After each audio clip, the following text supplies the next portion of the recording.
Yo soy nacida en Villatuel, pero desde niña vinimos a vivir a General Alvear por razones de trabajo de mi padre. Y estando aquí en Alvear yo concreté mi vocación religiosa, entrado al convento en San Rafael, el convento de la familia religiosa del Verbo Encarnado, ¿no? ¿Y después cómo siguió? Bueno, yo he estado en Argentina varios años, 10 años en los hogares de Rama Caída, en el hogar de discapacitados, llamado Divina Providencia. También estuve 1 año y medio misionando en Estados Unidos, y luego he sido destinada a Medio Oriente, donde llevo 5 años. Bueno, me decís que era una cuestión de vocación, ¿no?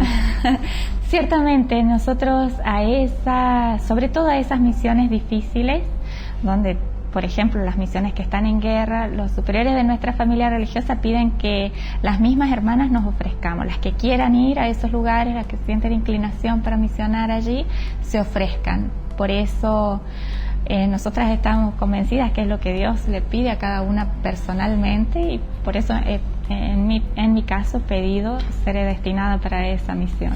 Nosotros vemos las noticias, me imagino que vos las veías antes de que te destinaran allí, y uno imagina algunas cuestiones. ¿Es así como uno lo imagina o es mucho peor cuando llega al lugar?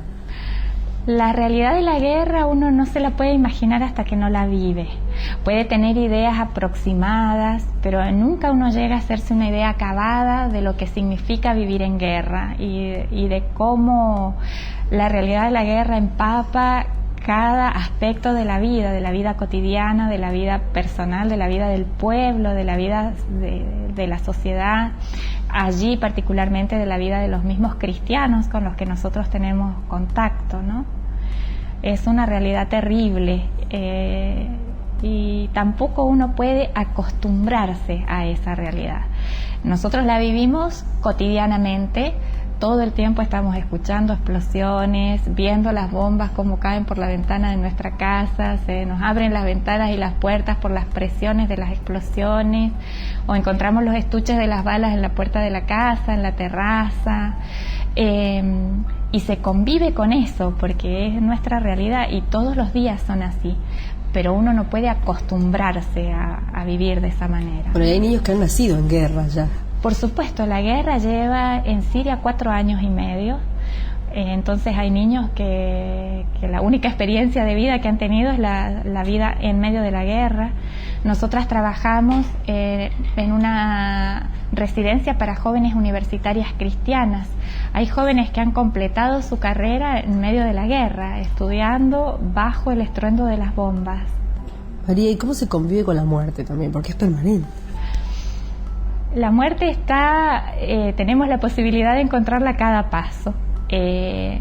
Nosotros, si bien cada persona ignora el momento exacto en que llega el fin de la vida y que tendrá que presentarse delante de Dios a rendir cuentas de su vida, estando en un lugar así es como que uno tiene la gracia de vivir con el pensamiento actualizado de eso, porque cualquier momento realmente puede ser el último.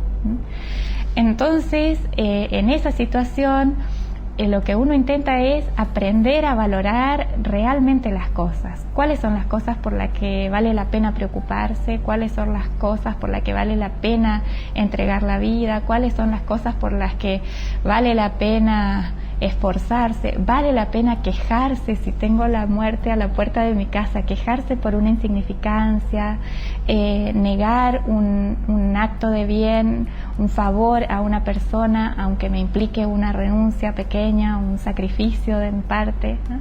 Uno viviendo de cara a la muerte cambia también la óptica y el modo de afrontar la propia vida, ¿no? ¿Y cómo se lleva a contención una luz de esperanza a esa gente que está tan desesperanzada allí, ¿no? El pueblo sirio tiene una gran tenacidad. Los cristianos sirios tienen una fuerza y una esperanza admirables.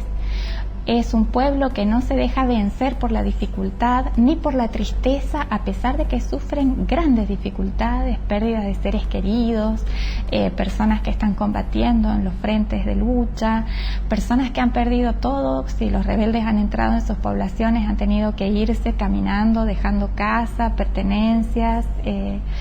Y sin embargo, ellos tienen una fuerza especial que brota de la fe firme que profesan y con la que tratan por todos los medios de ser realmente coherentes, ¿no? Tienen una esperanza firme en Dios y por eso, por ejemplo, no se quejan a pesar de todos los sufrimientos que atraviesan. No son personas que cuestionan a Dios el porqué de su situación, al contrario, muchos de ellos nos manifiestan cómo están agradecidos de todavía conservar la vida, de todavía tener fuerzas para seguir luchando. Los jóvenes que intentan completar sus carreras universitarias, los niños que insisten por ir a la escuela, aún en los caminos peligrosos que tienen que recorrer. Entonces eso es un testimonio admirable. Y por otra parte, nosotras extraemos e intentamos extraer también las fuerzas para apoyarlos, para acompañarlos, para permanecer también como junto a ellos, de la vida de oración que nosotros como religiosas constituye un pilar de nuestra vida. También de la vida comunitaria entre nosotras religiosas, las que estamos allí. Eso también es un oasis, porque es donde uno encuentra la fuerza, donde uno comparte ideas, propuestas para ver cómo llevar adelante la misión, cómo seguir apoyando. ¿Y en lo personal no sentís miedo en algún momento cuando te quedás sola, cuando tenés la familia tan lejos? El miedo, digamos, sería una actitud natural, porque viviendo en guerra lo común sería eso. Y yo personalmente no he experimentado miedo, a pesar de haber tenido que pasar por situaciones realmente complejas o haber tenido que huir en alguna oportunidad con todas las estudiantes a otro punto de la ciudad, porque los grupos rebeldes estaban a unas 8 cuadras de nuestra casa. Podría decir miedo por gracia de Dios, porque tampoco es una cosa natural, no he experimentado. Sí, somos conscientes de que tenemos que vivir con prudencia, sin exponernos ni exponer a las jóvenes innecesariamente. Por eso cuando corren peligro es que tratamos de buscar otras alternativas, como esta vez que acabo de relatar. Sabemos que tenemos una gran responsabilidad sobre esas jóvenes. Y sobre también nuestras propias vidas, porque también de eso depende que podamos seguir sosteniendo, acompañando a los cristianos en esa situación. María, ¿qué carencias tienen? ¿Falta comida? ¿Faltan los servicios? ¿Qué les falta? ¿Qué necesidades tienen? Podemos decir que falta materialmente casi todo. En Alepo no hay suministro de electricidad. En el mejor de los casos, la luz llega 1 hora por día, en cualquier momento del día o de la noche. Cuando llega la luz, la gente se levanta si están durmiendo, porque es el momento de lavar, de planchar, de cargar el teléfono, de trabajar en la computadora, de cocinar en hornallas eléctricas, porque tampoco hay gas, no hay combustible para calefaccionar las casas. En invierno hay temperaturas bajo cero dentro de la casa, nieve, mucha gente muere de frío, mucha gente pasa hambre. La iglesia, a través de Cáritas y algunas congregaciones religiosas, tratan de paliar esa situación haciendo comidas para repartir entre los refugiados. Miles de personas comen gracias a eso. También la atención en el plano de la salud es muy precaria. Hay que pensar que Siria ya lleva 4 años y medio sosteniendo esa guerra y está quedando prácticamente devastada en todos los ámbitos. Entonces, Alepo, que era la segunda ciudad en importancia en Siria, después de Damasco, que es la capital, Alepo era el centro económico y comercial, donde se localizaban todas las industrias que actualmente no existen, han sido totalmente destruidas por los bombardeos. Como digo, entonces Alepo ha experimentado una vivencia en la miseria, podríamos decir, que les era totalmente desconocida, porque anteriormente eran personas que tenían un buen pasar, ¿no?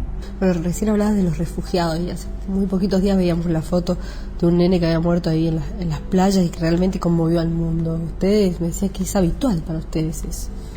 Claro, la realidad de las migraciones, de las personas que mueren en el intento, como también de las personas que mueren diariamente dentro de Siria, de Alepo, donde nosotras vivimos, lamentablemente es una realidad cotidiana.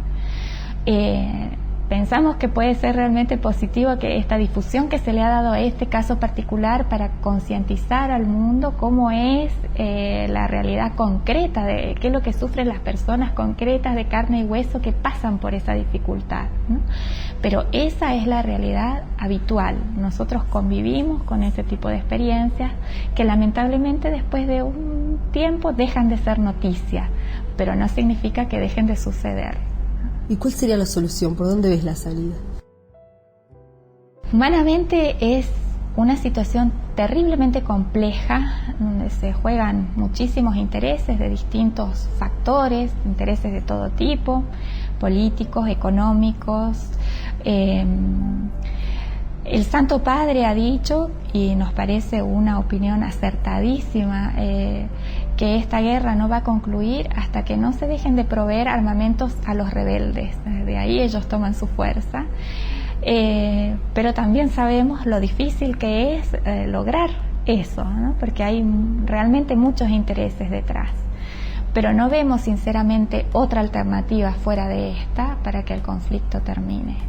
Porque los refugiados no son bien recibidos también en otros países, pese a esto que ha pasado, ¿no? Claro, y tampoco es la solución tratar de ver, ciertamente es una respuesta inmediata y si la encontramos, gracias a Dios, podemos ofrecer una acogida y un estilo de vida mejor a las personas que van huyendo de la guerra, pero la solución es mucho más profunda, viene en tratar de finalizar con el conflicto, que termine la guerra.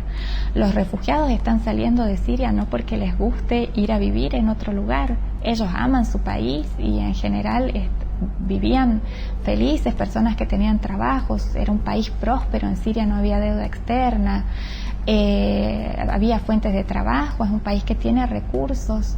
Ellos deciden irse porque tienen que salvar su vida y la de sus hijos, pero si termina el conflicto pensamos que gran parte de ellos regresaría muy pronto a su país. ¿Y es una guerra ideológica, es una guerra religiosa, una guerra económica?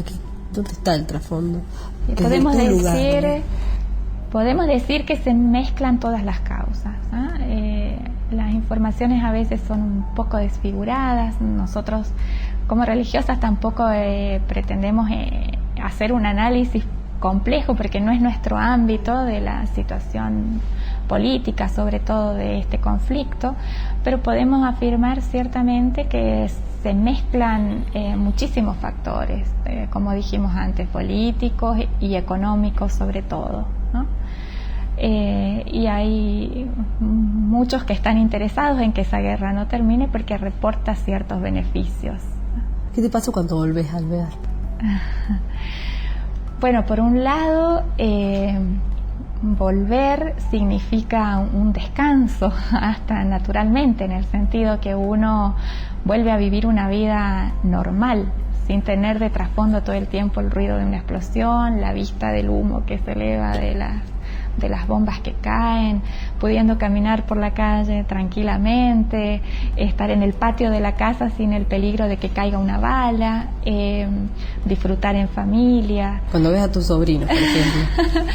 Ciertamente eso todo es un gozo y uno piensa cuánto tiene para agradecer a Dios el haber nacido en una familia, en un ambiente cristiano, en un país que si bien tiene dificultades todavía puede vivir en paz y en un país donde somos libres de profesar nuestra fe sin que nos cueste la vida.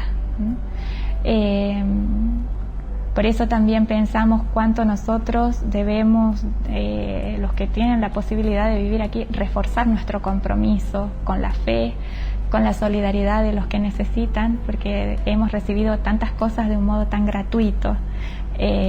Tenemos que también sentirnos comprometidos a poder ayudar a aquellos que no pueden disfrutar de aquellas cosas que nosotros tenemos de no quejarnos tanto fácilmente. ¿Cuándo volvés, María? Yo estoy partiendo el 16, el próximo miércoles, de aquí de Alvear, y entraríamos en la misión, Dios mediante. Me tengo que reunir con las hermanas que viven en mi comunidad y aproximadamente el 1 o el 2 de octubre estaríamos, Dios mediante, ingresando de nuevo en Alepo. La situación siempre es igual, porque ahora parece que se ha visibilizado, pero siempre ha sido de la misma forma. Siempre ha sido igual. Sobre todo después de Pascua ha recrudecido mucho más, sobre todo en los barrios cristianos, ahí en Alepo. Pero siempre ha sido una situación de terrible tensión y de continuos ataques, ¿no? Y vos te vas para allá y no sabes cuándo volvés, ya no sabes cuándo regresás. Nosotros los misioneros de nuestra familia religiosa tratamos de tomar un descanso para visitar a los familiares cada 2 años.